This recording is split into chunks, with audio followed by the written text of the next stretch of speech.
everyone, welcome back to our channel. Today in this video we are going to see how to remove text in Bambu Studio, delete and edit text on your 3D model. Method 1. Remove text using a negative part. Best for imported STL models. Select the main model on the build plate and right click the model and choose add part, then choose cube. Now resize and move the cube so it completely covers the unwanted text.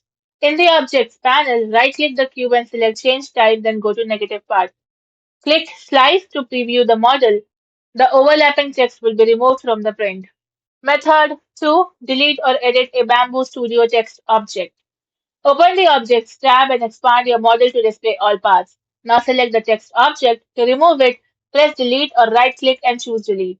To modify it, adjust the text object's properties or recreate the text if necessary. Method 3. Remove text with the Cut tool.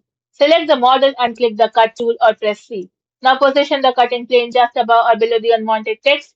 Then apply the cut and delete the section containing the text and keep the remaining part of the model.